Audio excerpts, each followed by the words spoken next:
Cassidy. Cassidy. Cassidy. Cassidy. Cassidy. Cassidy. Cassidy. Cassidy. You know, in the franchise, that tends to suck female characters of all personality to the point where there's a whole storyline about it. It's kind of strange that there's a prominent female character. Except, I've always found all of said female characters' appearances odd. Barely sensical. No one seemed to have this problem, so I just decided to accept it. Until Dual Process Theory published, we solved Fnaf, and we're not kidding. I highly recommend watching that video prior to this one. A couple disclaimers. I will be swearing in this video, and also I have a cough, so my voice is a little messed up, but my voice is always kind of a little messed up when I record these. Yeah, okay. Speaking of Dual Process Theory, thank you to Connie from that channel for sharing notes with me. As I'm writing this now, they have begun writing the script for their video, so if it's out before this video, which it probably will be, I'll link it below. I'm the slowest editor on the planet, so we'll see.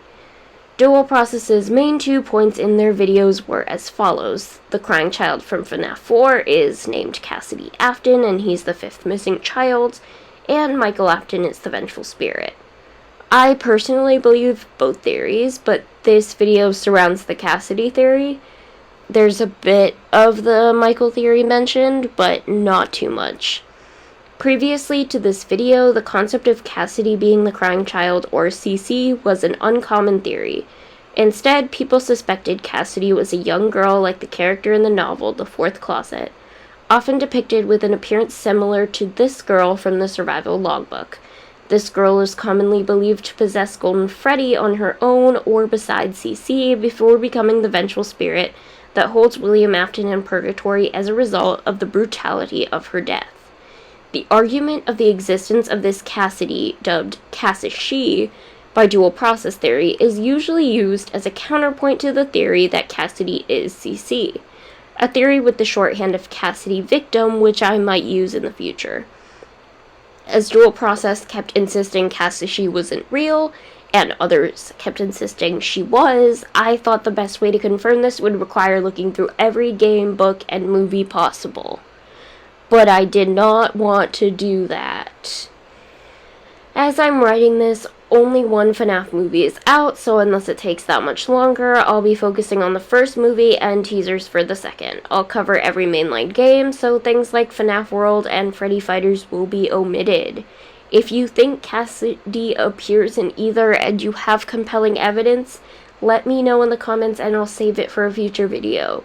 I'll bring up all books I have heard mention Cassidy, anyone mentioned to be Cassidy, or anyone that could possibly parallel Cassidy. That being said, if I miss anything, please let me know. This could honestly have a part 2 if I forget enough. When I was planning my initial list of media to search through, I forgot both Ultimate Custom Night and the Survival Logbook, so shows what I know. I'm starting with games, then books, then the movie. Some things will be paired together, such as the Stitchwraith stingers, or the first movie and the teasers for the second. The chapters I'll be making on YouTube should have the specifics. Which brings me to part 0, Cassidy's Wikipedia page. The Fnaf wiki has been my savior throughout this video, and any evidence cited outside of the wiki will be cited in the video, and will have a link in the description. Part 0 is here to show you how little we know about Cassidy. The missing children share a Wikipedia page, each with a small paragraph of what we know about them, which is next to nothing unless it's Susie, in which case we know what she looks like, stuff about her dog, her personality, her sister's personality, how she died, how her dog died, what happened to her, what probably happened to her dog, her parents' marital issues, and her childhood favorite doll.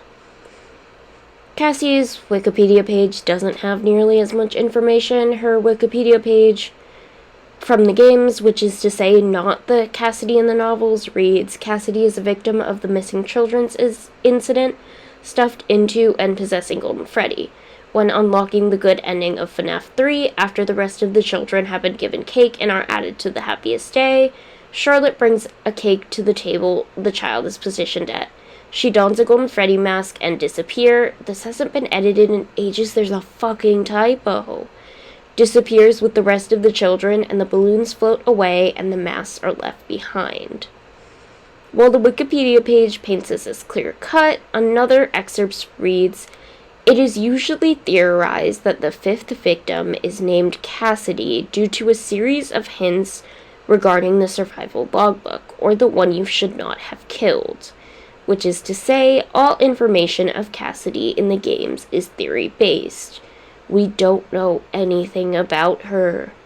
Her appearance in the games isn't as obvious as people tend to make it out to be, because cataloging her appearance only gets you a few paragraphs of info that theorize her name and role in the story. I'll be going off the wiki's usage of she/her pronouns for Fan and CassiShe, especially considering I'm referring to her as CassiShe, but the name CassiShe has been used for both boys and girls in the past. Male CassiShes, if you're watching this, I'm sorry the Fnaf fandom thinks you do not exist. This video goes out to you. So, at risk of a mildly abrupt transition, let us begin part 1. Fnaf 1. Fnaf 1 is a game that has probably been described to you so many times that I won't do it again.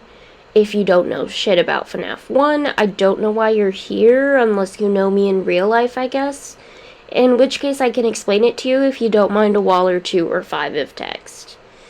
Since Fnaf 1 was intended to be a standalone, I will be analyzing it as an individual, which is to say that the name CassiShe probably hasn't been come up with yet. Actually, the name CassiShe was probably come up with on the fly, since it only appeared in America in 1983 on the dot. Scott probably just Googled names 1983, maybe gender-neutral names 1983. So, in lieu of actual CassiShe, we'll be looking at Golden Freddy and the missing children in general. There are rare screens in the game in which newspaper clippings appear on the walls. They all tell the story of 5 children being lured into a back room by someone in a mascot costume. We know 2 were found on camera together on June 26th, though that doesn't necessarily mean all the incidents occurred on that day. These newspapers were meant to imply that 5 children possessed the 5 animatronics, but from the get-go, something is wrong with one of them. This yellow model of Freddy, titled Yellow Bear in the files, would later be named Golden Freddy based on the fandom's nickname for him. Golden Freddy has a rare chance of appearing in your office accompanied by the words, "It's me." These words can also be seen on Foxy's sign, on the Celebrate poster, and probably some other things that I forgot but don't really matter. I don't know, man, I'm writing the script at midnight. You can also see Golden Freddy on one of the posters. This immediately establishes one important thing. Golden Freddy has a relationship with the player that they should know who me is. This, however, doesn't establish that Golden Freddy is the most aggressive of the animatronics, something I've heard being thrown around the community. Maybe to Ralph, the phone guy, but Golden Freddy rarely interacts with the player. If he appears at all, he only does once per night, and leaves once you flip up the cameras. Which doesn't feel like vengeful spirit behavior to me. Golden Freddy's voice is referred to as that of a little girl, implying his possessor may be a girl. Except Freddy has the same sound, just edited differently, and he is canonically possessed by a boy. It is a stock sound effect, and it's worth noting that girls play little boys all the time. Voices don't really have a gender, and especially that's before a voice crack. You really can't tell. Golden Freddy also appears if you type 1987 in the Custom Night feature. This was added as a reference to the Bite of 87 that Phone Guy mentions, and it was not in the original release of the game. They used to be allowed to walk around during the day, too, but then there was the Bite of 87. Yeah.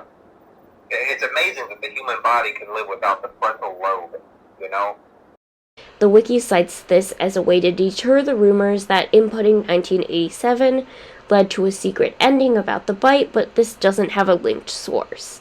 If this isn't true, there's another explanation. Not real name, not at all, is a FNAF YouTuber with a unique take on what could be a major retcon in FNAF, according to them.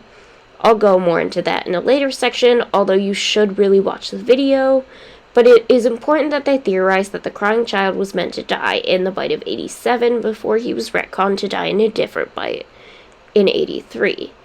I told you a lot changed with FNAF 4. The final chapter, the bite, there's a big one. The 87 swap to 83 is undeniable evidence that something swapped during development. That would mean that the 87 Easter egg, if not to dispel rumors about the bite in that year, as being part of an ending, could be to represent the death of Golden Freddy's eventual possessor, the crying child. That is, if he was created at this point. Ultimately, chances are Golden Freddy didn't have much lore way back in 2015. He was probably meant to be a spooky Easter egg that implied something ghostly was going on due to his ability to appear and disappear at will, and his ability to create hallucinatory experiences.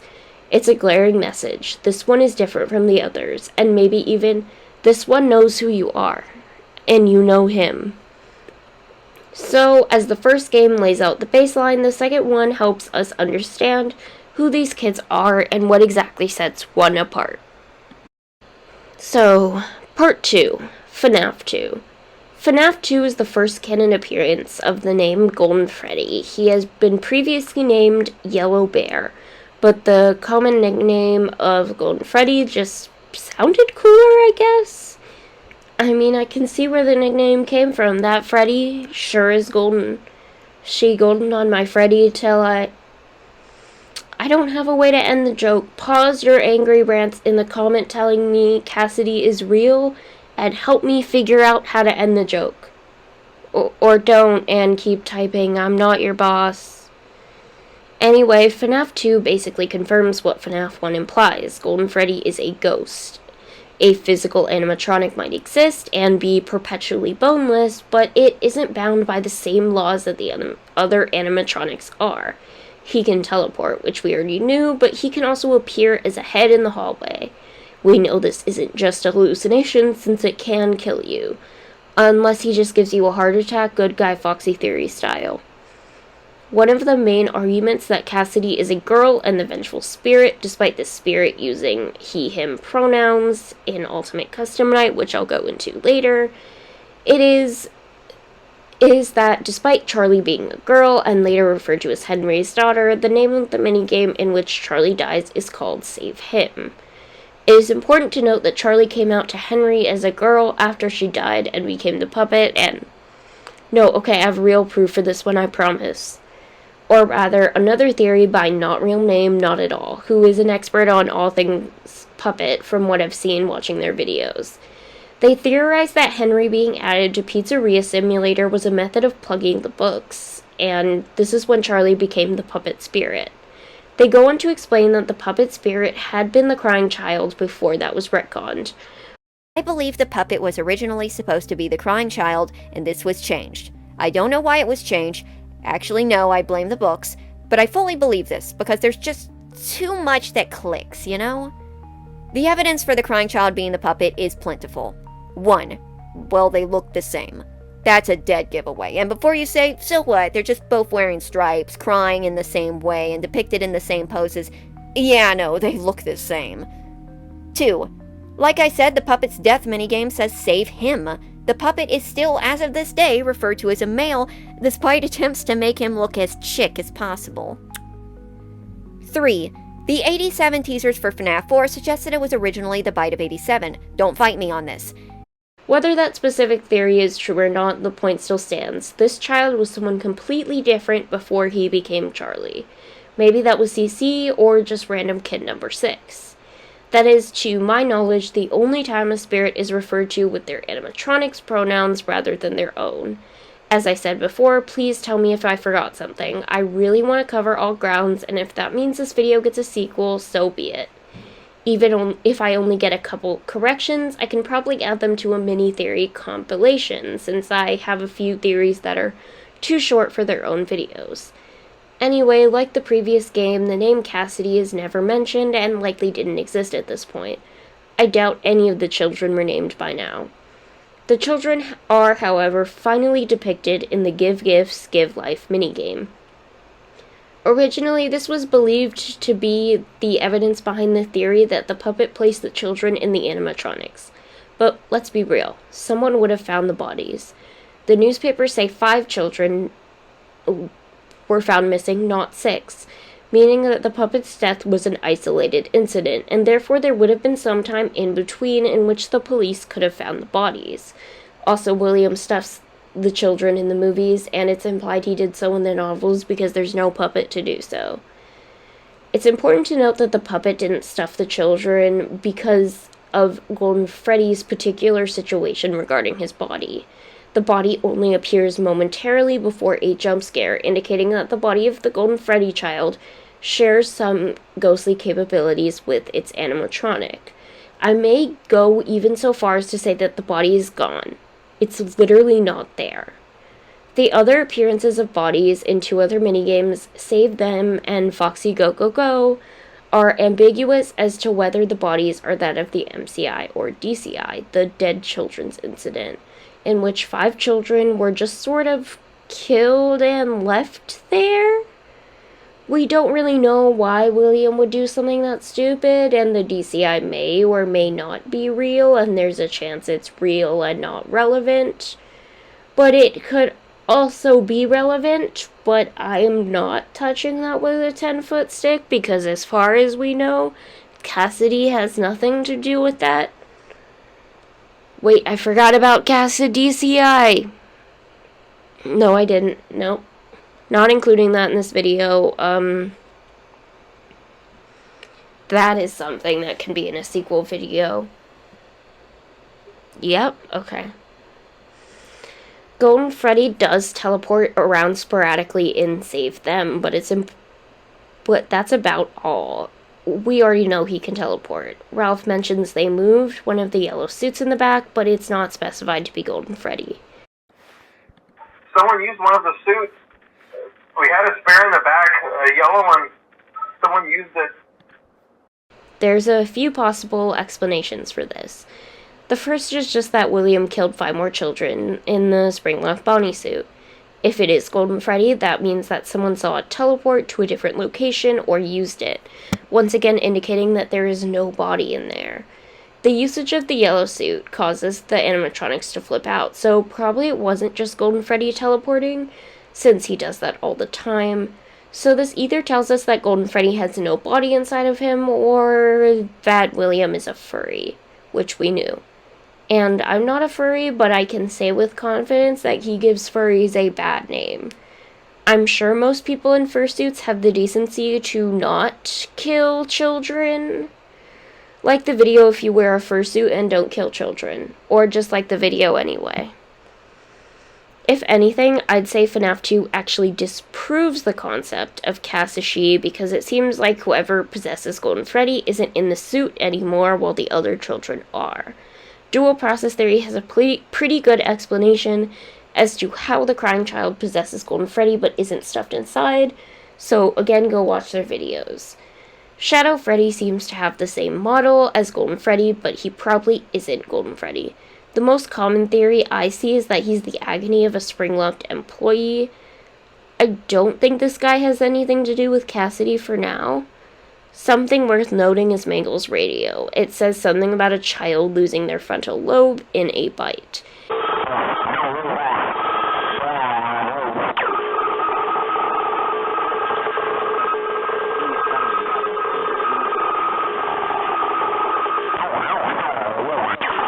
This could be the bite of 87, but the radio does say kid, and the week before does imply an employee was the victim of the bite of 87. An employee could still be a kid, but if this is the crying child, it creates the implication that Cece could have survived the bite. Because in FNAF 1, Ralph says that the 87 victim also survives losing a frontal lobe. But more on that in a later section. That's all I have for FNAF 2, but the missing children began taking a front seat in the next game. Part 3, FNAF 3.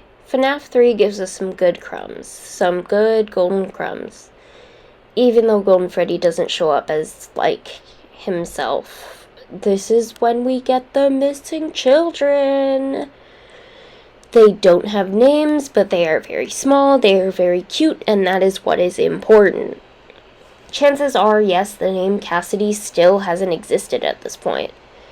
The Happiest Day minigames canon has probably changed as the series has. It is likely meant to occur after Fnaf 3 when it was first made, but once the story continued, the Molten MCI became a thing, and all that shit, and it probably takes place after Fnaf 6 instead. That, or only a small part of their spirits move on while the rest are melted into silver goo, which is relevant to this video in a later section. Okay, so let's have a look at this CassiShe, a little girl who isn't the crying child. You need to help CassiShe move on with the perfect birthday she never got. You know, this would have been so perfect if we knew a child who never got the perfect birthday and who was also associated with Golden Freddy. It's too bad that never happened. And, okay, I know you're typing that CassiShe is the vengeful spirit and she's not here because she stayed behind to torture William. Okay, sure. So Charlie, who makes sure to wait for all the children, just leaves without CassiShe. Got it. Thanks, Charlie.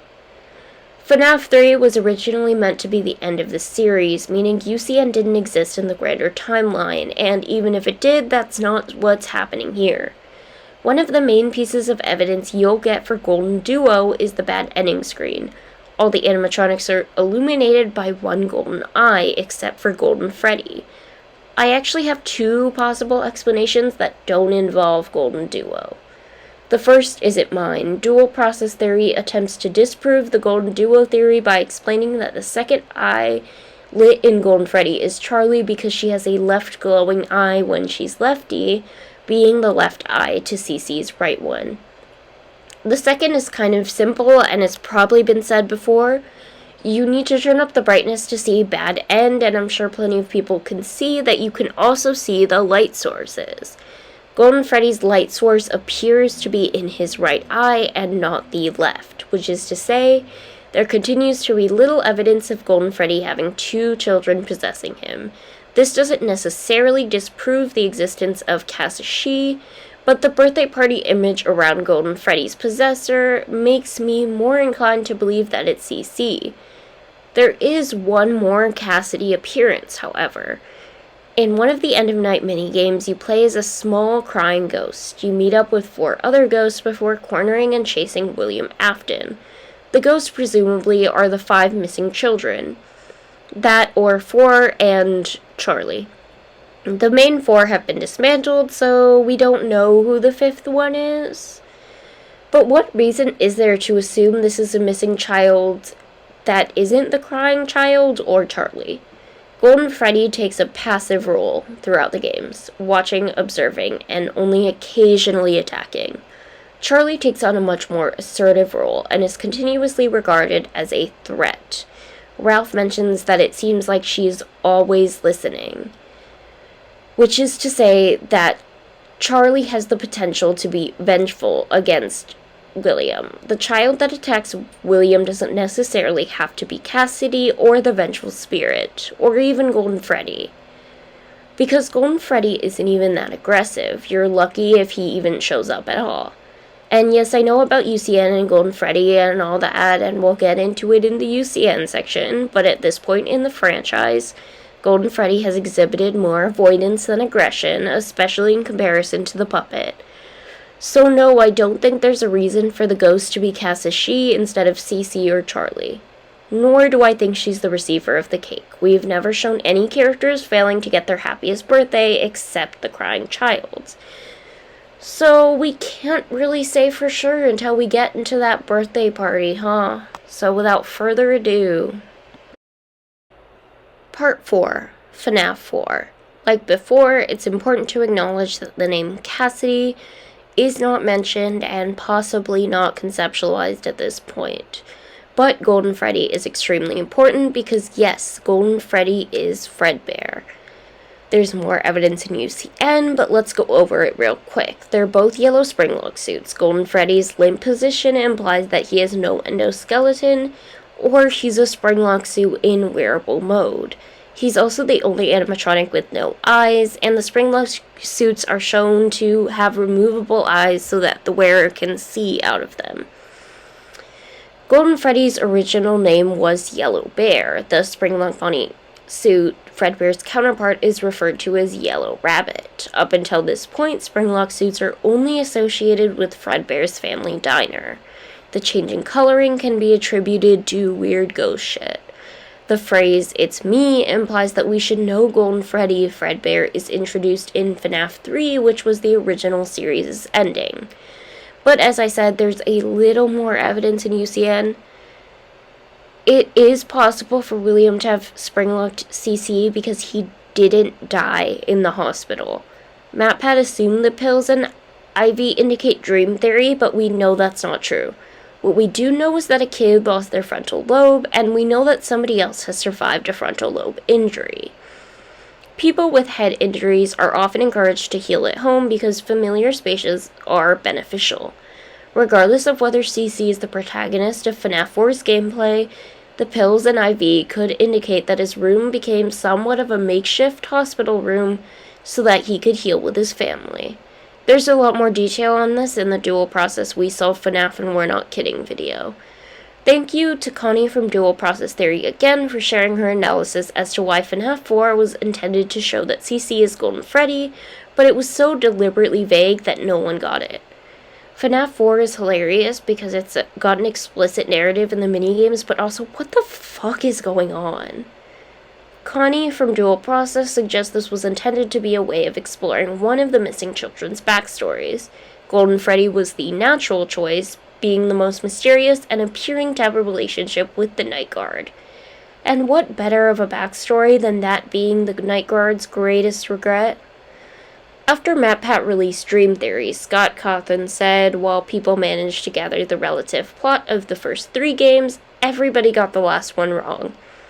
But there has to be a reason we're being presented with CC rather than anyone else.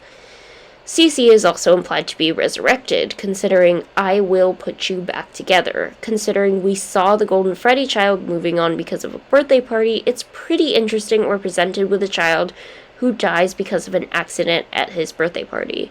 Connie, once again, thank you so much, suggests that FNAF 4 parallels Happiest Day.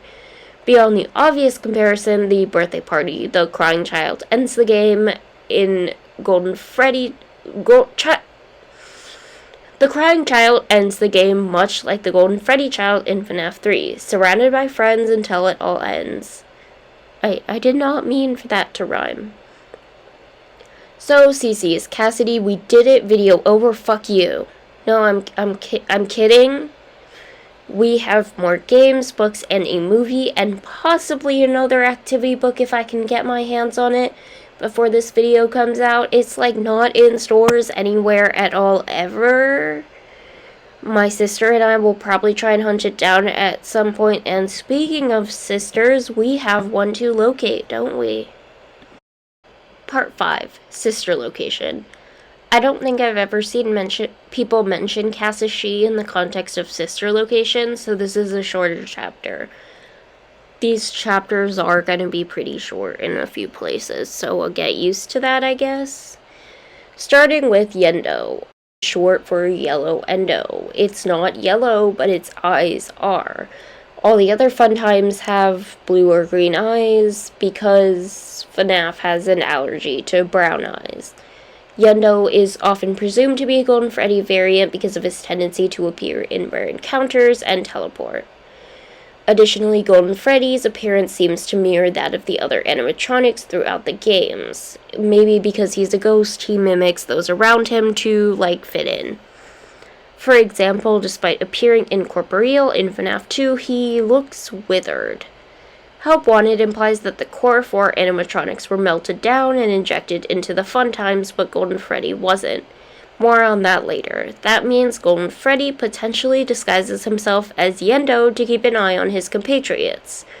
And possibly our protagonist. So Michael is just dying out there and Yendo's like, man, that's tough shit, I guess.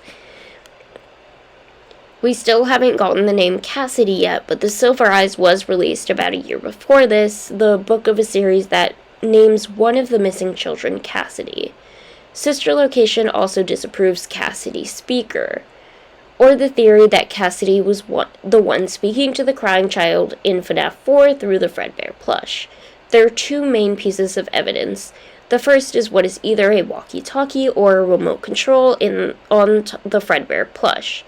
Whether this is a walkie-talkie that William used to speak to the crying child through the Fredbear plush or just controls the security cameras, we do know that Fredbear is in the observation room, meaning that William has possession of it for some reason. Michael also quotes the Fredbear plush when he recounts William's order. He says, "I put her back together," which is exactly the same as what the Fredbear plush says.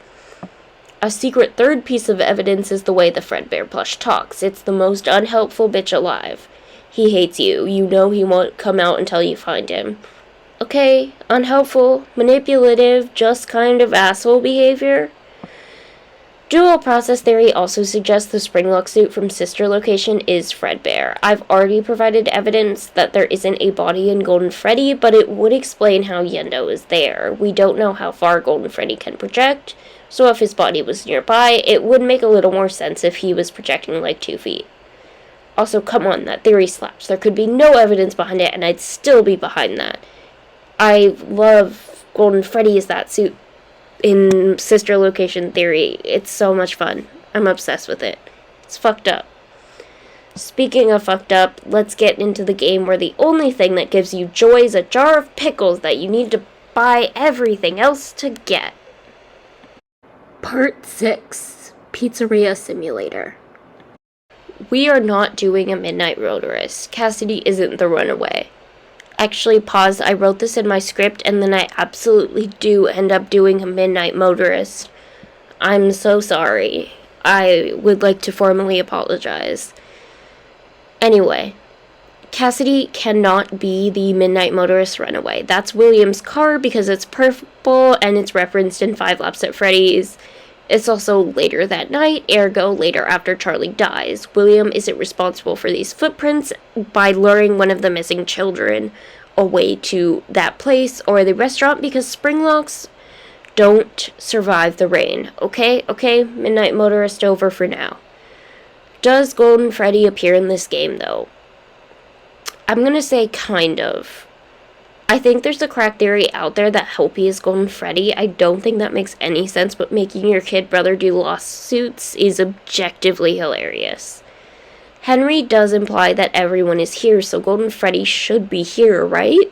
He's not a part of the Molten MCI, but he's gotta be somewhere.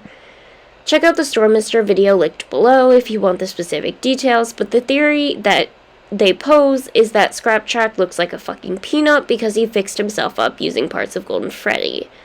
Sorry, the point of this video requires me to comb through a lot of details, and I don't want to paraphrase entire videos because I want people to watch those videos, so I'm giving you homework. Go watch all the videos in the description. Anyway, Golden Freddy is here, but inactive enough that he could be anyone. He could be you, he could be me, he could be your mother. The main mystery surrounding Golden Freddy is from the Lore Keeper ending. We're presented with 6 graves that align with the animatronics' heads from the end screens of the 3rd game. The 6th grave is generally considered to be Charlie, since Charlotte or Charlotte Emily is a long enough name to go across the entire grave, and it's watching over the other children as it's up on the hill, which is what Charlie kind of does. The grave for the Golden Freddy kid is visibly obscured. You know whose name is a mystery? The crying child. You know whose name isn't a mystery? CassiShe's. The 4th closet's CassiShe isn't a mystery. She's just another missing child. Golden Freddy's name isn't even a mystery in the books. Michael Brooks, the child who possesses Golden Freddy, is given a full government name that several of the book's protagonists aren't given. And it's in like the 3rd chapter of the book. Michael is also explicitly revealed to be Golden Freddy. It's not a mystery. So why is Golden Freddy a mystery here? Why obscure CassiShe to such an extent only to reveal her name a year later with absolutely no mystery or significance? It's also worth noting that in that book, she possesses Bonnie, and they could have easily used her for Golden Freddy or Bonnie without any mystery, but instead they reused the name Jeremy. Which, yes, writing Michael on a grave would be even more confusing, but if they just change CassiShe to be Golden Freddy and add Jeremy, they don't need to obscure it. But this isn't the Novel Trilogy section, so we'll get back into that later. What I'm trying to say is that CassiShe is a novel-exclusive character, and it's never implied otherwise in the games. We can assume, by the way, that Golden Freddy, if not dismantled and reattached to Scrapchap, is here, because Henry says it was the end, and like its predecessors, Fnaf 6 was meant to be the end. Even if there were plans for future games at this point, Golden Freddy hasn't shown up in any of them, so, I'm not betting on him still being around. At most, his body burned, but his spirit still lingers until FNAF World, which this video won't include unless it gets a sequel. So everything ends. The next section is one I originally forgot to add to my notes along with the security logbook. I am a reliable source. I know what I'm doing. I have never gotten anything wrong ever in my life. Part 7. Ultimate Custom Night. Only 2 human characters are mentioned by name in this game, and neither of them are CassiShe. Mike and Henry are referenced if you fuck around with the audio in the OMC scene. Maybe Old Man Consequences is a human character, but Old Man is in the name, so I can't say he's CassiShe. The OMC cutscene is a reference to FNAF World, so the Freddy sprite isn't all that helpful. It doesn't reveal that the vengeful spirit is Freddy, but, go off, Gabriel, I guess. The vengeful spirit is explicitly stated to use he, him pronouns. Yes, the voice actor is a woman, but Gregory was also voiced by a woman. Who cares? He's here and always watching, the one you shouldn't have killed. As I mentioned in the FNAF 2 section, the pronouns of an animatronic haven't applied to the possessing child before. Charlie just transitioned. The spirit's identity is meant to be a mystery, so no, they wouldn't give the spirit an accent if he was Michael or another Afton child. That would narrow the list down way too much. The vengeful spirit also isn't confirmed to be a little girl. This picture specifically is of a boy. It's just Scott Cawthon's son with a bunch of filters. He's not designed to be a character or anything, so I get the feeling that his appearance is fairly unimportant. The animatronics don't particularly reveal who the spirit is, because it's probably a mix of memories William and the vengeful spirit have. It's just not Charlie, since she seems to be speaking to the vengeful spirit, but I can't say for sure. I don't hate you, but you need to stay out of my way. The vengeful spirit seems to speak through the mediocre melodies, and who made them? Edwin. Vengeful Edwin. Canon. Video over. No, but you know whose restaurant the mediocre melodies are in? I wonder. I've never seen people theorize Michael to be the vengeful spirit before the dual process theory video, but I never see anyone talk about this line. I have always been hiding in your shadow. What? Nightmare Freddy has been hiding in Afton's shadow? Is this supposed to be a pun about how the nightmares only exist in the shadows of Afton's house or bunker? Because normally when you say you live in someone's shadow, it means you believe their accomplishments outshine your own. Could this perhaps be the character of Freddy saying that Freddy lives in the shadow of Fredbear and Spring Bonnie, since William had more of a hand in Fredbear's family diner? I don't think so, since Henry designed those suits. Maybe it is just a pun, but this is one of those lines that sort of drives me crazy wondering what it might mean. So, solve it for me in the comments. That would be amazing. Candy Bunny analyzes every UCN line and acknowledges that this doesn't make much sense.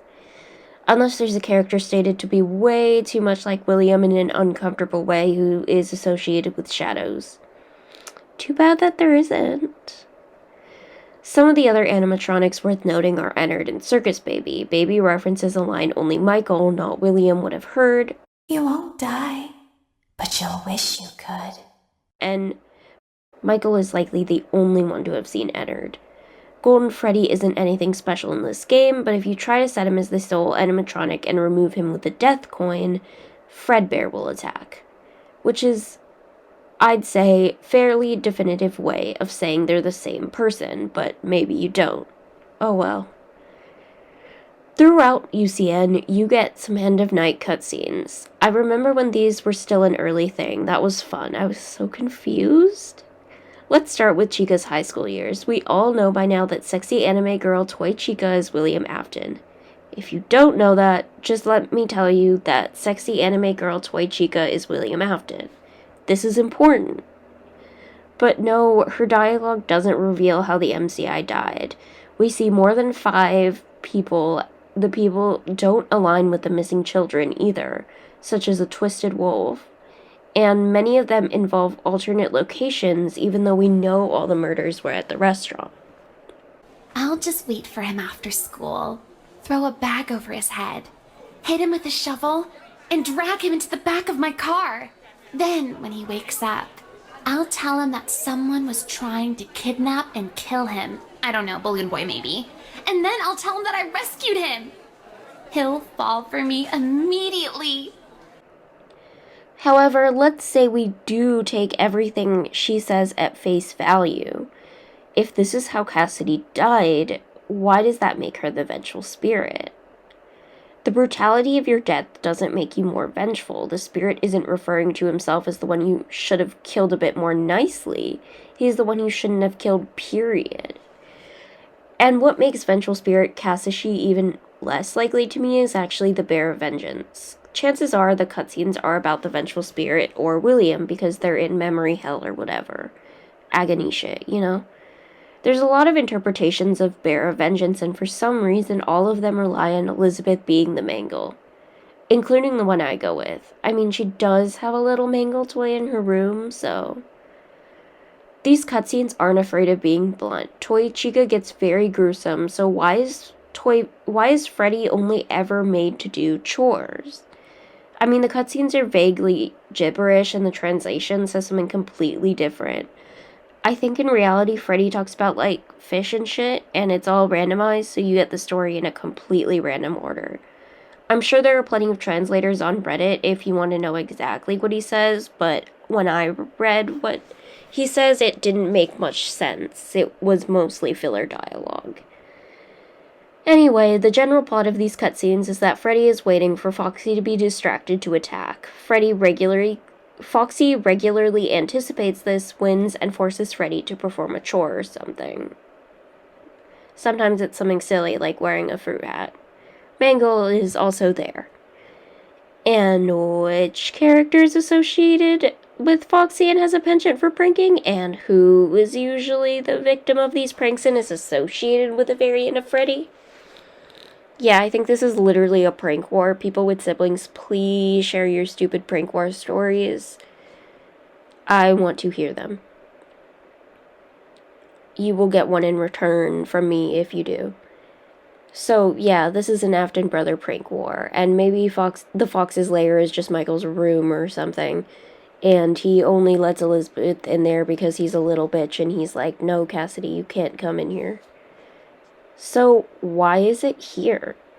Other than comedy, of course, since on top of comedy, the Toy Chica cutscenes showcase William's sheer brutality and lack of sympathy for the children.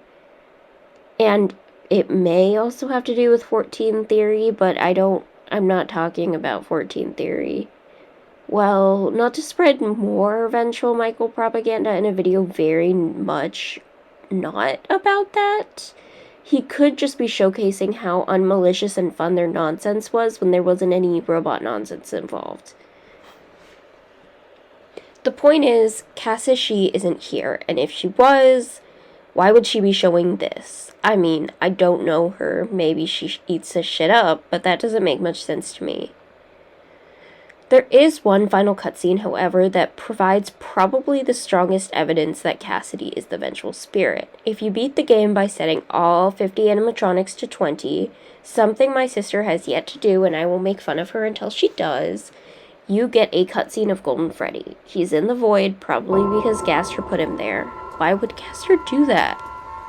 Anyway, he's just kind of twitching menacingly before things fade to black.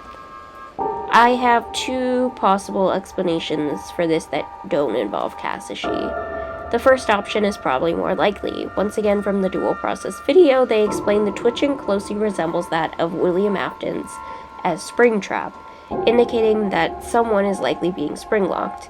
Cassidy, CC, or whatever was placed in the suit so William could fix him, considering he had probably flatlined at least once, which is survivable, but it's not exactly a good sign if doctors have to keep restarting your heart, and likely unresponsive if awake at all. Whether he set it off on purpose or it just happened, you get the same result. But Cassidy doesn't necessarily have to be the one showing this. And this is where the vengeful Michael propaganda comes back. It's a pretty common theory that the bite preluded William's murder spree, and the only Fazbear drama involving him before was sabotaging Enwin. Maybe he killed Fiona, but for business reasons instead of ghost reasons. What I'm saying is that the bite started William's involvement in ghosts, remnant, and reviving. So it'd be pretty easy for him to put all of that on Michael. William wouldn't need to test out immortality on various children if he hadn't killed Cassidy. And Michael probably believed he did do that he killed Cassidy. But if he found out somewhere during his Living in Shadows era, things could have changed. He showed Cassidy springlocking to say, "No, this was all you. I didn't even kill him." The second option is a lot less detailed and less likely, but it's just that after 50-20 mode, Cassidy shows up in his Golden Freddy van. He's like, "Get in the van, let's move on. You gotta chill out, man." Sorry, I don't know what I'm talking about anymore. Anyway, the name Cassidy definitely exists at this point. It shouldn't be a mystery, but it's also not mentioned at all. Maybe I should have done this in chronological order instead of by medium. Oh well, we stay silly. And we stay struggling because there are still more games. Part 8. Help Wanted and the Curse of Dreadbear DLC. My sister wants to beat Help Wanted before we play Curse of Dreadbear, so most of my knowledge is secondhand. If she's watching this right now, first of all, why are you here? Second of all, let's play Curse of Dreadbear, but also you need to get executive access and Secret of the Mimic so I can show you something. Help Wanted seems to be a creation by M1, I think? M1 is confusing, okay? Help Wanted is definitely made, or at least altered by Glitchtrap, who, if not M1, at least was made with a copy of similar programming. The most obvious example is that the model of the prototype restaurant under the MCM facility is identical to the main room of Help Wanted, except it's a lot less polished, since it's probably a mock-up. Golden Freddy and by proxy CassiShe are both fairly absent. However, Golden Freddy's lack of appearance is important. If you look at the entered minigame, it ends with an animatronic inferno that contains the parts of the 4 main animatronics. But there's only 4 skeletons and no Golden Freddy suit, and no Spring Bonnie. He carted the original 4 over here, so why not them? Golden Freddy is suspiciously absent. He does not have a body inside, and he wasn't melted down. But it could just be because he's not physical. Unfortunately, the most relevant part of the game is the part I know least about. So let's curse that Dreadbear. She curse on my dread till I bear. Dreadbear, I hardly know her. Okay, I'll stop. Dreadbear is Fredbear, obviously. The names rhyme, and they changed the name from Franken Freddy for a reason. So it would rhyme with Fredbear. But he doesn't really look like Fredbear. Curse of Dreadbear is saying that you are raising Fredbear from the dead and now he looks different. Dreadbear is made of a bunch of parts, but somebody put him back together.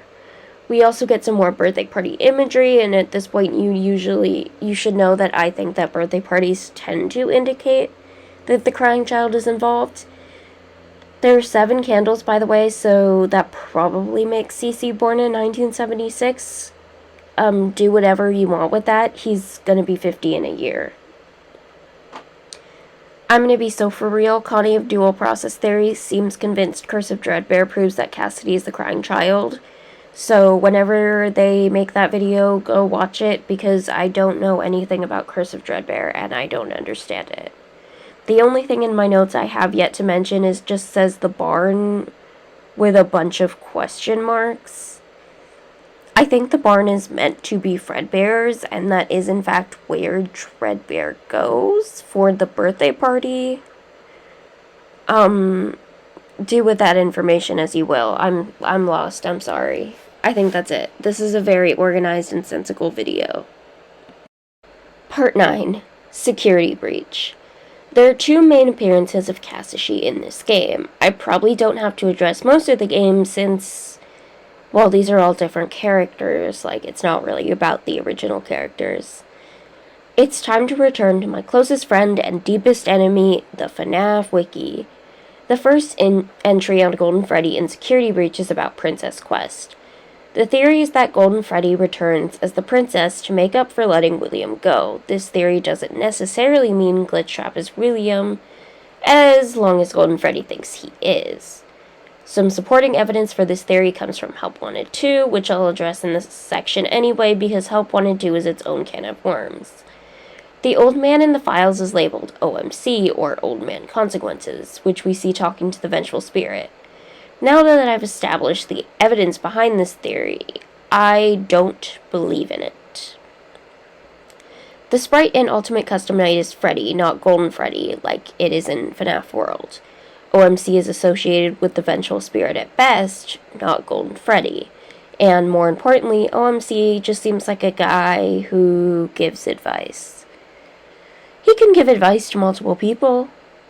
I'll be fully honest, I don't think anyone would have assumed the princess is Golden Freddy if not for her file being Cassidy.png. But this was changed to Princess.png, and I totally get why people might assume this is to be more mysterious, but I think that was genuinely a mistake. We know that Scott was, for lack of a better term, backseat game developing. He wanted control over the story, but was also afraid of revealing too much. Maybe because of leaks, but I'm not really sure. That's why the lore of Security Breach is so wonky. They were given vague instructions and had to course correct and ruin. The Steel Wool Shade is unfair, and they are trying their best. Code has never been changed to dissuade theorists before. The only other incidents I've heard of codes being changed is the hidden 87s in FNAF 4's code, changed to 83. But once again, bringing Not Real Name Not At All's video, she points out that the date was changed to 1983 because they changed their plans from 1 byte to 2. Even if it isn't true, this isn't dissuading theorists. It's changing something untrue to something true. The files of Security Breach are also just like that. There's a door in Princess Quest called Charlie Door, and the sticky note room is called Norman Room. The Norman Room thing, by the way, had to be debunked because people thought that was Cece's name. I'm sorry, Normans, but I don't like that name.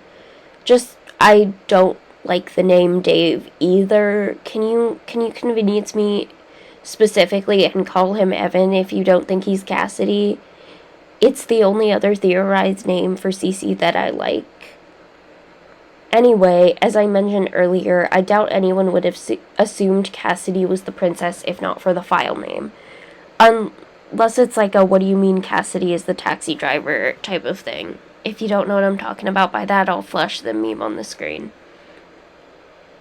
The princess is like clearly Vanessa. That's Vanessa. Vanessa listens to 16 tapes before Glitchtrap takes her over. The princess lights 16 torches to win the game. The third game ends with a scream, and then we see Vanessa is free. As if she's finally freed, and either screams with relief or horror at what happened. Or maybe Vanny is screaming because she lost. The main quote on the princess's page is, "I feel strange."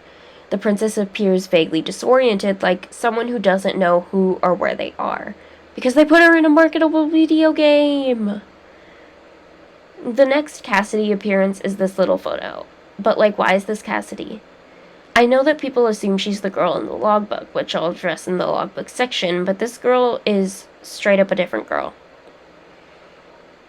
And she has the FNAF 4 sister location movie lamp. If we assume she is CassiShe, then she's crossed out for a reason because she doesn't exist. I got this picture from Reddit, which points out that she is in the FNAF 4 bed, and prepare for me to dig through Reddit comments. No, like the comments say, this doesn't disprove CassiShe victim. If this is any CassiShe, this is fanon CassiShe.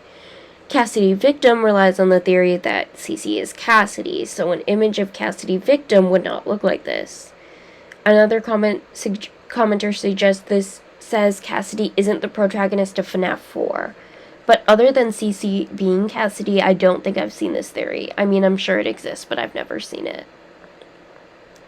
Some additional comments suggest CassiShe is an Afton sibling separate from CC, but I always assumed this was a fanon thing and a headcanon, not a theory, because it doesn't seem to come from anywhere other than there being a girl's room, but we know that's Elizabeth's. There's also the suggestion that she's connected to Nightmarion, because there's a Nightmarion plushie behind the mural, and Nightmarion only shows up in UCN. I don't understand what this could possibly mean, so can someone explain to me what the Nightmarion deal is? There's also, CassiShe caused the FNAF 4 dreams, but she can if she doesn't exist. Sorry. They wouldn't keep drawing attention to illusion discs and nightmare gas if it was just a child fucking around. A lot of people are saying this child doesn't even have black hair, or that all black hairs girls don't have to be CassiShe. Which, yeah. The most correct comment is by Queen of Sharks, and they're so correct. CC was trans all along. If this girl isn't CassiShe, maybe this is representing a patient 46-esque type, 1 through 45, or didophobia, or I don't know, maybe it's just a random child used to train endos, or maybe it's just a result of backseat game developing again. I'm not good at debunking things, but this isn't Logbook Girl, and I think that's worth noting. I don't know why this is the FNAF 4 bed. Maybe it's because the Pizzaplex is implied to be, in the books, almost entirely AI-powered, and the FNAF 4 bed isn't help wanted. AI art does love to copy. The lamp isn't anything special. It's in like 3 games, sometimes multiple times, and in the movies. But let's be real, I think I consider this to be the closest CassiShe appearance until Return to the Pit. So enjoy that. All CassiShe enjoyers get a little treat. Part 10, Ruin. This is mostly here out of obligation because I said I'd include all the games. I don't think I've ever seen a CassiShe appearance mentioned in this game, but I do have to say, if Cassie's full name is CassiShe, her dad, the guy who is very much the Bonnie bully, probably knew and named her after the original CassiShe, who he knew probably pretty well. I'm just saying that this would support, in my opinion, CassiShe victim, because the Bonnie bully probably would have known the crying child fairly well. Part 11, Help Wanted 2. I'm not addressing CassiShe as the princess here because that's already been covered. Vanessa is still the princess again, considering she is also Mystic Hippo, and it seems the game is meant to imply that Vanny is now working against Glitchtrap, helping this employee. We're focusing on the graves. 6 for 5 children, plus Charlie, because she felt left out. Yes, the graves are the death order. I'm sorry if you wanted Charlie to be first, but she's just not. A wound first inflicted by me, a line that Henry talks about when he's describing William's impact, doesn't need to refer to Charlie's death. I've seen theories that Fiona is Henry's relative, but I also think that it could easily be that Steel Wool changed the death order to make it make more sense, or Henry is referring to the personal betrayal William inflicted against him rather than a death. Henry is, at least in the novels, incredibly self-centered, so I don't think it's unreasonable for him to focus entirely on how William affected him and betrayed him personally over the harm he caused to everyone else. If Henry has no haters, William hit me with his damn car. So no, the wound doesn't have to be Charlie, and more importantly, what else would the grave order mean? I was trying to think of another reason why they would deliberately order the graves in such a way, and the only thing I could come up with was age order or possession order, and we know it's not possession order because Charlie had to have been possessed first to properly help the kids possess their robots, or if we're referring to like the kind of in-between possession stage that they have before Charlie gets to them, then it'd just be the same as the death order. And age order doesn't make sense because we don't know if it'd be from youngest to oldest or oldest to youngest, or why we would care. Yes, the grave order is super important to debunking CassiShe, by the way. CC, as a separate entity from Cassidy, wouldn't need to be included in the graves, like Charlie, assuming Charlie was killed at Freddy's and not Fredbear's, which I've heard was canon, and I don't want any spoilers for the new book. But even if Cece's grave wasn't here, if Golden Duo was canon, I feel like there would have been some sort of indication. The original dual process theory video briefly touches on this. There could easily be half Poppets or half Voltron figures, especially Voltron figures. Those things are meant to, like, break apart and combine, right? If we're acknowledging the spirits possessing animatronics, why would Golden Freddy only be represented with one of each item? And, as I mentioned throughout this video, CC is heavily implied to be Golden Freddy. So if Golden Freddy has one possessor, that possessor is Cassidy, and CC is heavily implied to be Golden Freddy, CC has to be Cassidy. Part 12, Secret of the Mimic. First, let me preface with the fact that God Daven is not canon and doesn't confirm that CC is named Dave. No hate to the creator of this theory, and if you believe in it, I don't. But M1 was trapped in a computer, it did not force William to fuck so it could have a flesh baby. Cuck M1 is not real, Cuck Edwin probably is. Everybody take notes, this is very important. Secret of the Mimic further implies that Charlie's the final Fazbear death. The Fazplot theory, formed by a few theorists descending into madness, suggests that Fredbear's is on the Secret of the Mimic map, and William moves to the same area to go to his house in Midnight Motorist. Trust the dual process. Wait a minute, I see the vision. I'm gonna crash I'm gonna be out. real. No, If I I'm hear gonna one more crash out. person There's no Don't do way. it. I'm gonna crash out. It works. No way! Oh my god! There's no way! It lines up! It lines up! The Midnight Motorist path lines And it lines up so well too! Burger over here. Oh my god. Oh, there's no way. There's no way. There's no It's the theory that all of the Fazbear way. locations are on the same There's plot. What? no fucking way. Fazbear Entertainment, the YouTuber, not the company, even goes so far as to say that Fredbear's was built over MCM and was a chain restaurant, which is why it seems to exist in tandem with MCM.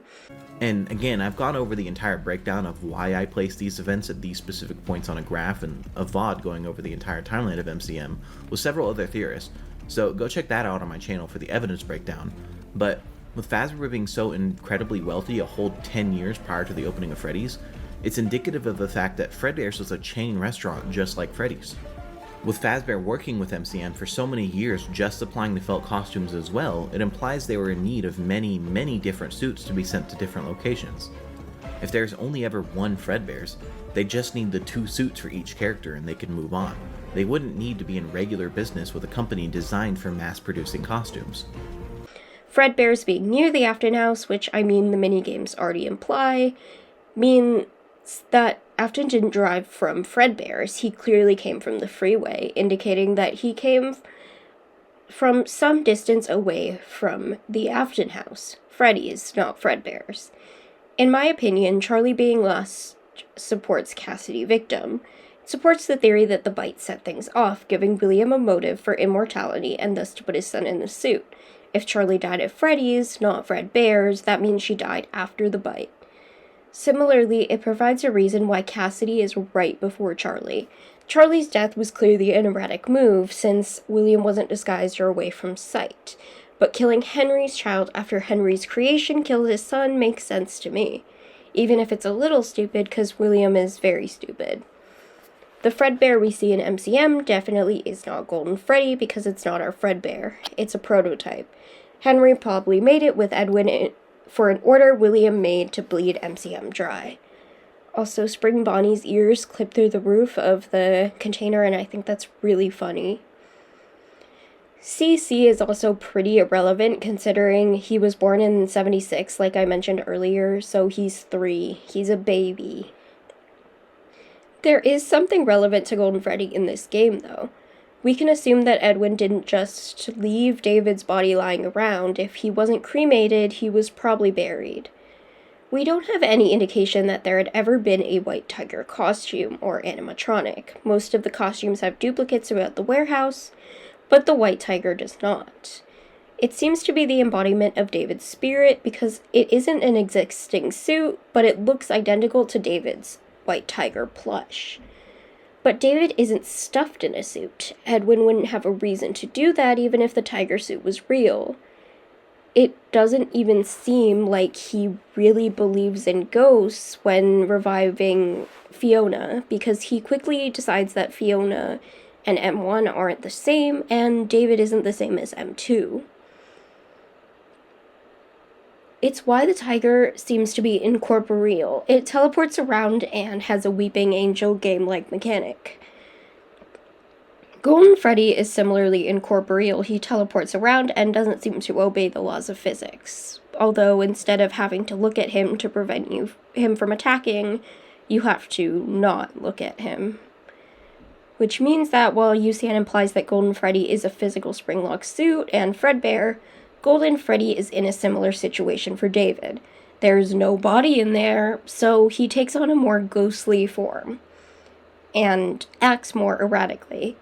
Because William's precious little baby boy is possessing that suit. Of course he's gonna not put him in, leave him there to rot. He's gonna keep him safe. An unmarked grave, a box, or maybe a secret third thing. CassiShe would be in that suit because all the other children are. There needs to be a reason why William wouldn't keep this child in the suit, but he would keep the others. And that's it. That's the end of the games. So we're moving on to the books, which I've carefully selected based on CassiShe appearances, Golden Freddy appearances, and suspected CassiShe parallels. If I've missed anything, once again, please let me know. Part 13, the Novel Trilogy. This is 3 books, The Silver Eyes, The Twisted Ones, and The Fourth Closet, although I won't be talking about the Twisted Ones that much, since Golden Freddy and Cassidy aren't in it much. The Fourth Closet, the final book of the trilogy, is the only time the name Cassidy is explicitly used, without any puzzles to obscure it. She is referred to as a girl with long black hair, but her graphic novel counterpart has a brown ponytail. She isn't the only character that looks different from her novel counterpart, so I'm assuming they either messed up because it's only mentioned in one line, or the author saw it and decided their design looked better.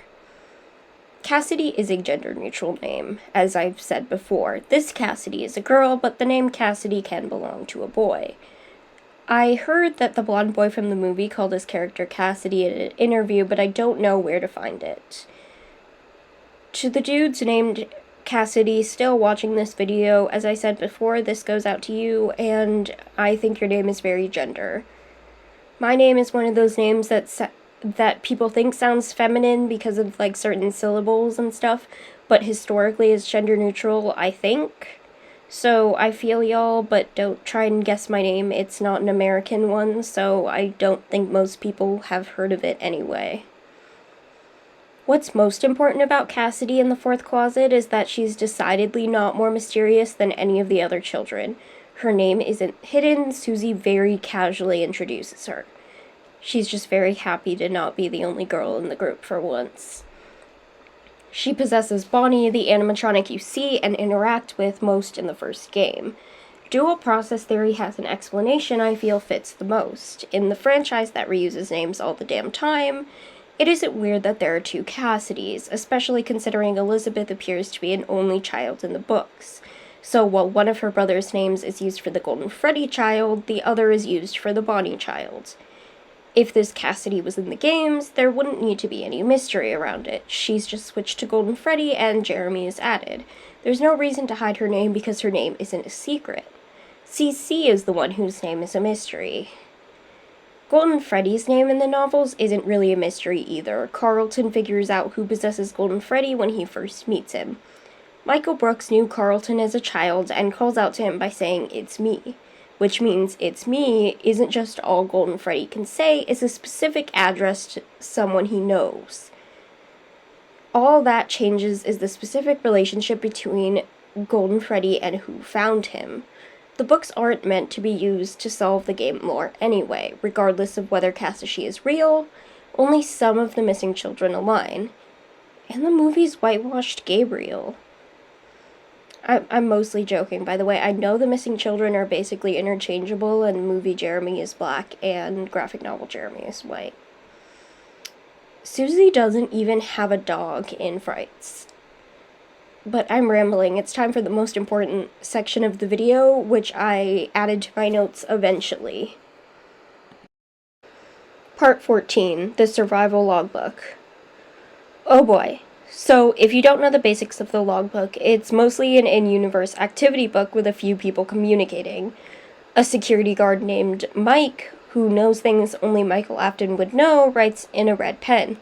A ghost writes in faded text. That, or I've seen people suggest that Michael was also writing this, and it was just before a time skip, so it's faded, but I'm not sure about that.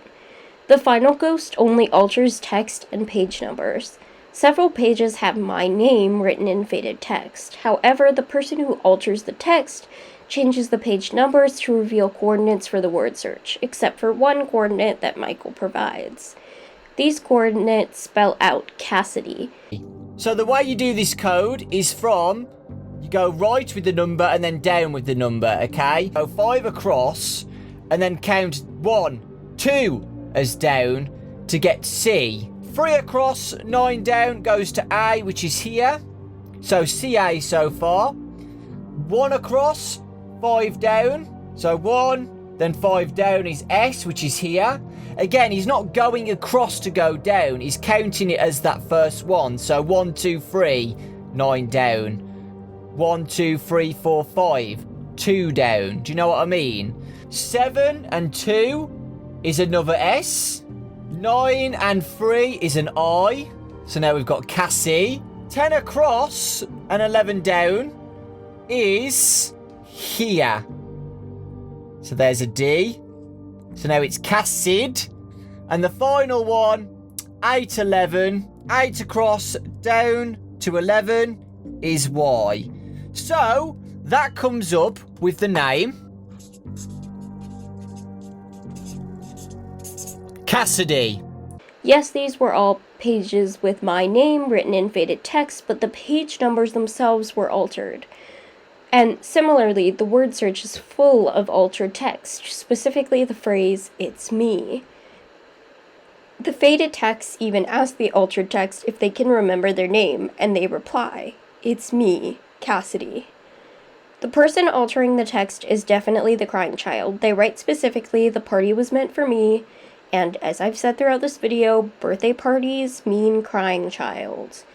The faded text also asks about nightmares, and although Michael replies, CC probably experienced nightmares because he's so scared of the animatronics. Similarly, the altered text says, "I'm scared," and CC is, well, scared. The faded text is not CassiShe. Not only is the voice ridiculously mellow for a so-called vengeful spirit, but it matches more up with Charlie. Charlie helps the other children find awareness, but CC is different, probably because his body isn't in the suit.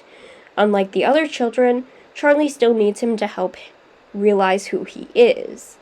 This spirit also seems to know more about CC than the average person. It doesn't seem like CC had friends while alive who would know his favorite ride, his toys, and all that shit.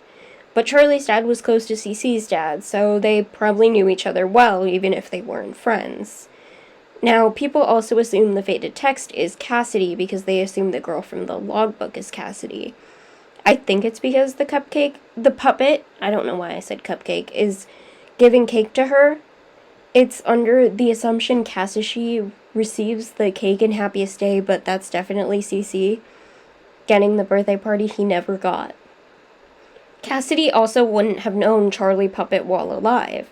Charlie died last, as we've established.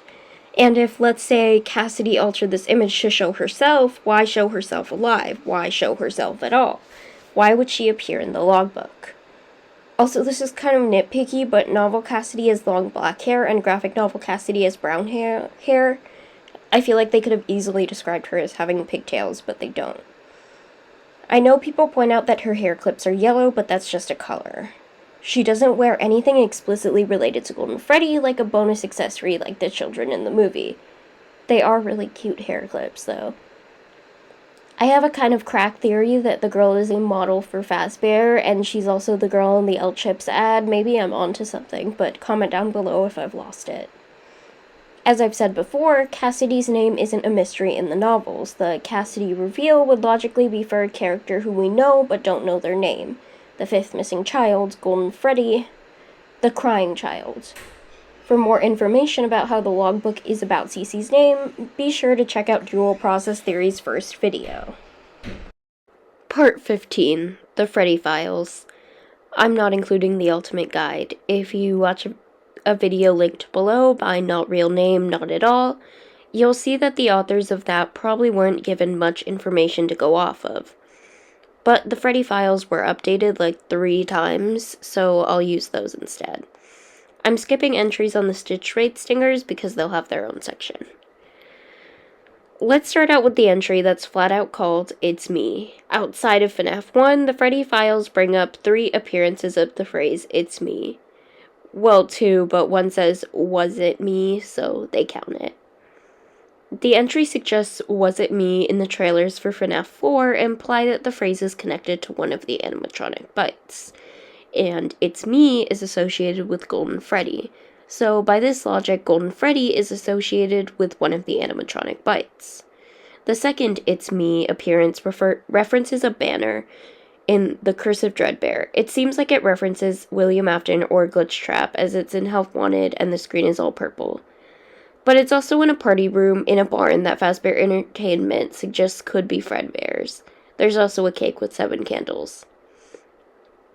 The final is about Michael speaking to Carlton, which, as I've discussed, could parallel CeCe speaking to Mike. Keep in mind this edition was prior to the week before, which I'll cover later, and has more appearances of the phrase It's Me. Moving on to William's spring locking, the ghost that chases him is ambiguously a crying child, but all the ghosts are referred to as crying children. However, it's worth noting that the pronouns are you pronouns. This ghost isn't explicitly gendered. The next section mentioning the ghosts that I want to go over is the Happiest Day section. They use its pronouns for the receiver of the cake. Its Cassidy is canon, very based.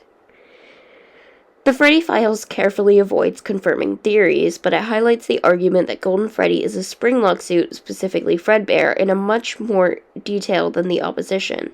The opposition is just that Golden Freddy doesn't have enough fingers. Which is true, although he is a ghost and was probably designed prior to the conception of springlock suits. If you look at Fredbear in the graphic novels, he does have 5 fingers, so maybe that's a good counter-argument. Or maybe Henry is just an expert at maneuvering those 4-fingered Mickey Mouse gloves. I don't know if this is a good or bad debunking, but you're still watching. The Freddy Files provide some lip service to the theory that the line, I will put you back together, means that someone wants to put CeCe in an animatronic because the same logic is applied to Elizabeth. The only theories it mentions when it comes to who speaks this line are Henry and William, and I don't see how it could be Henry. The book does later suggest that yes, CeCe is probably William's son, which yes we know, but the book also continues to say that because I will put you back together was applied to CeCe just as it was to Elizabeth, he could have been revived in an animatronic by William. It also points out that there is a poster that seems to be about the Afton family in which CeCe is depicted as a bear.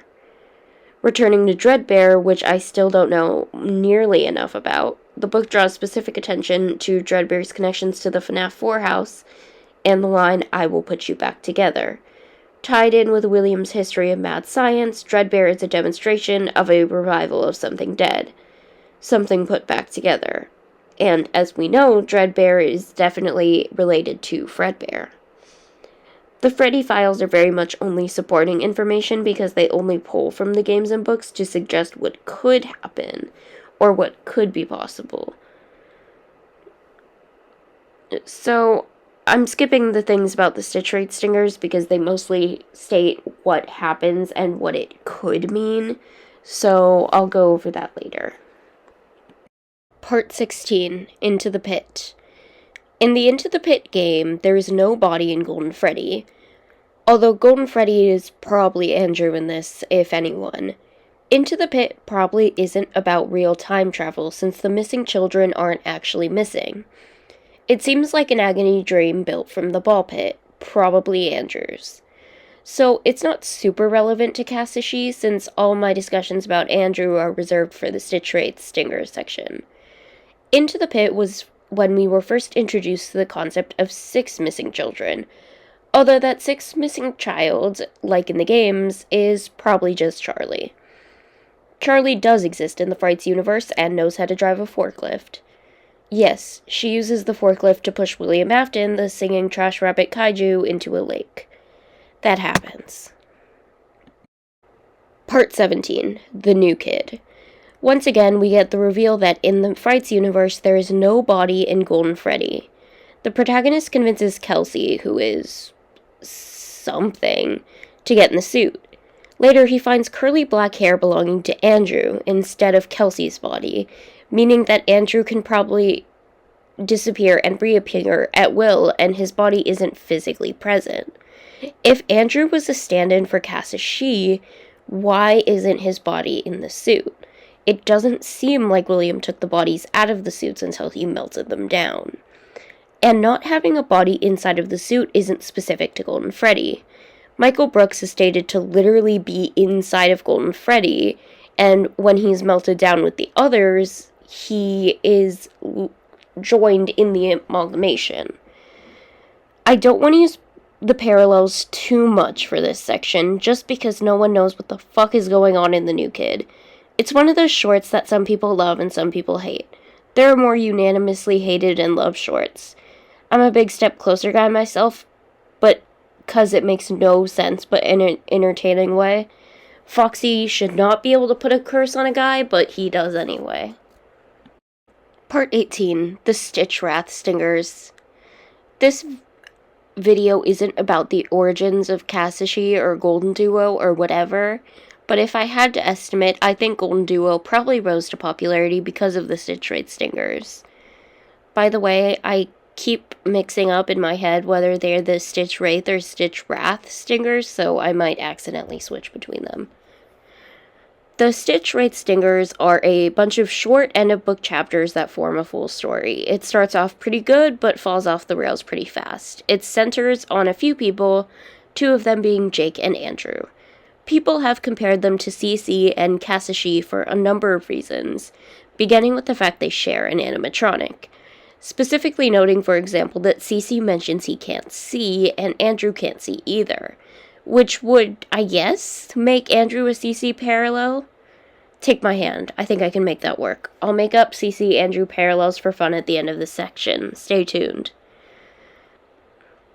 Anyway, this parallel of dual possession doesn't work. Jake possesses the mask, or the head of the Stitchwraith, and that's why he can see. Andrew possesses the battery, so he can move and control a few other things.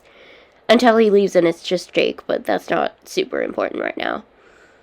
I don't think Golden Freddy could be split in such a way, like maybe Voltron style.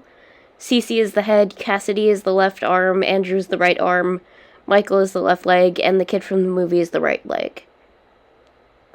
I can't think of how it would work.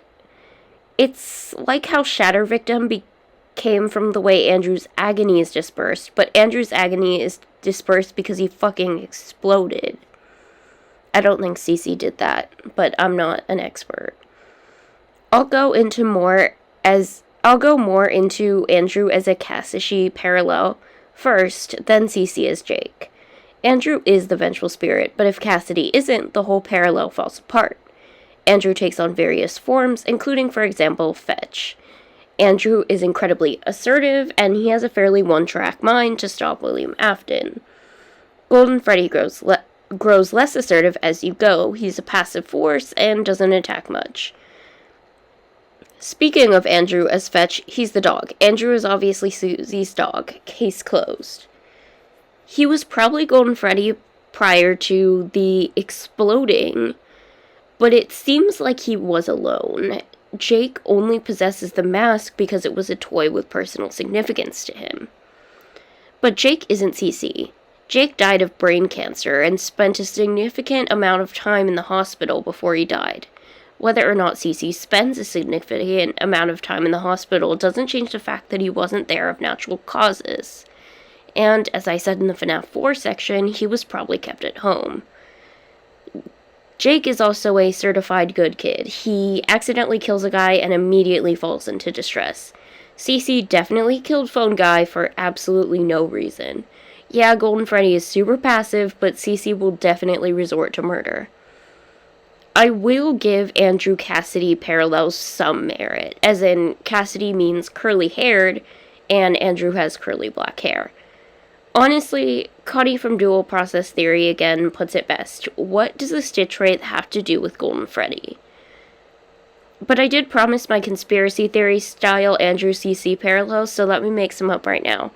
These don't mean anything and I'm just joking around, but if CC is Cassidy, then there's the curly hair thing I brought up. CC's brain low-key exploded, just like Andrew. CC also possesses Golden Freddy, and his body disappears and reappears at random.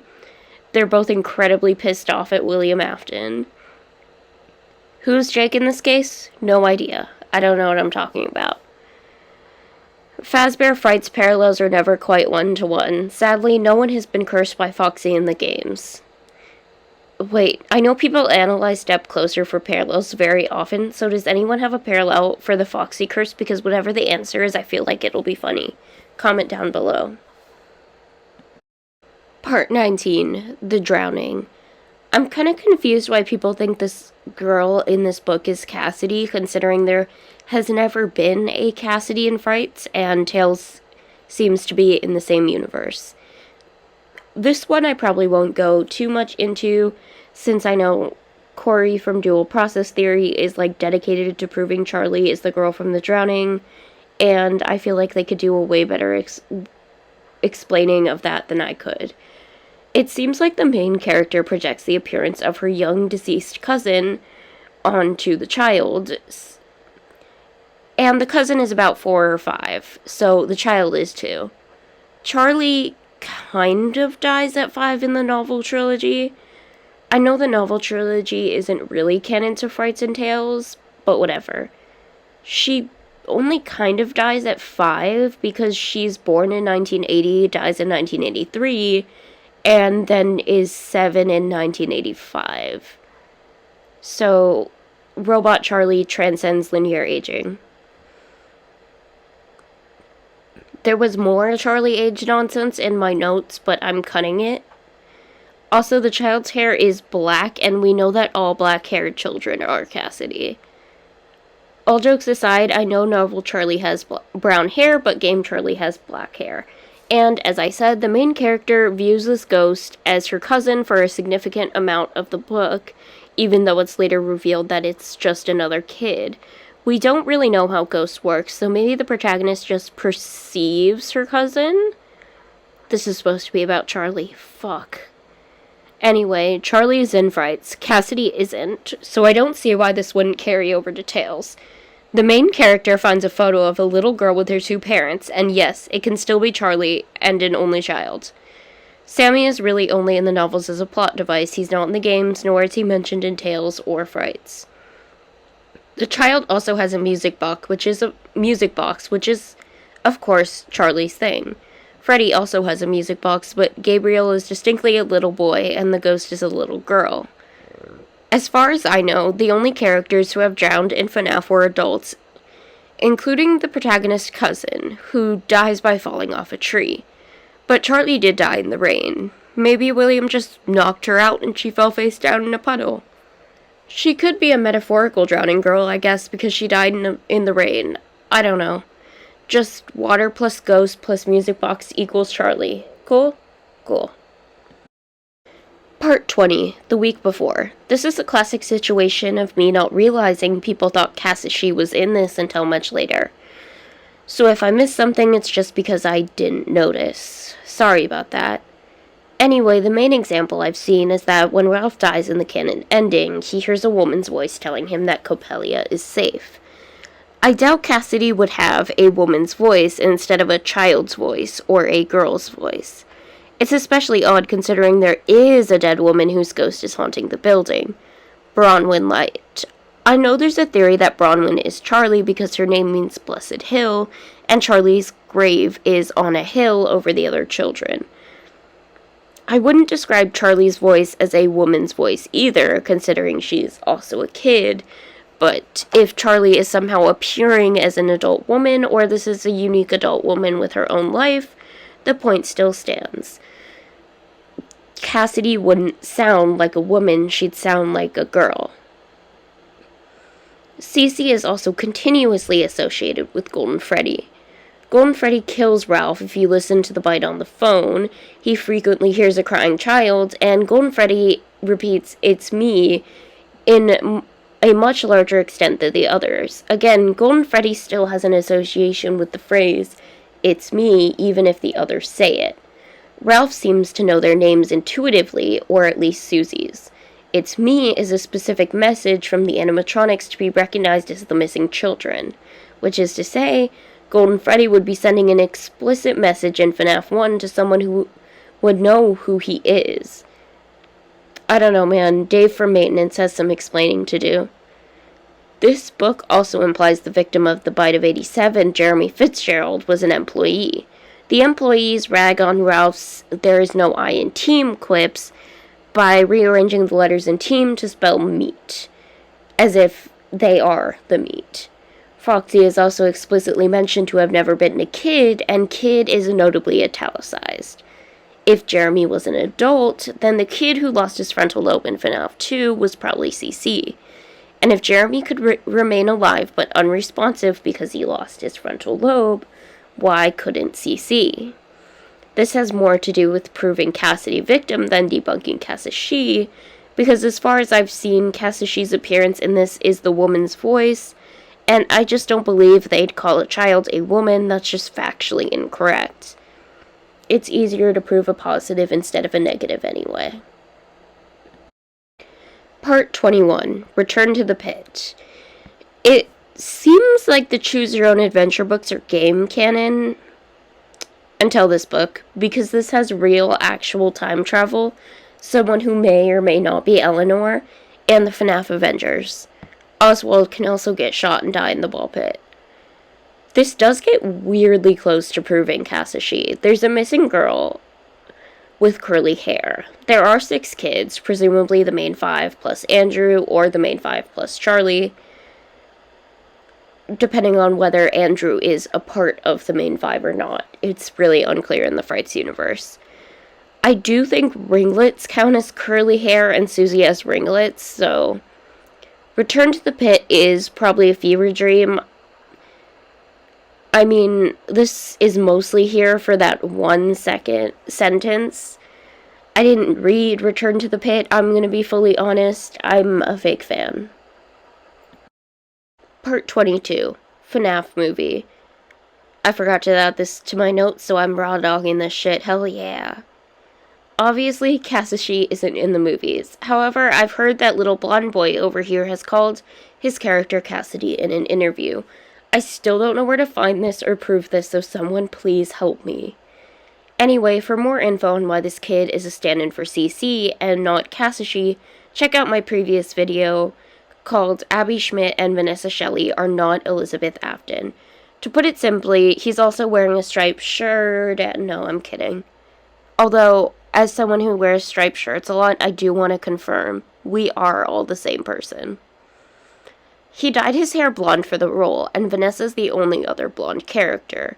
William threatens Vanessa and specifically orders her to help him clean up a mess that she created.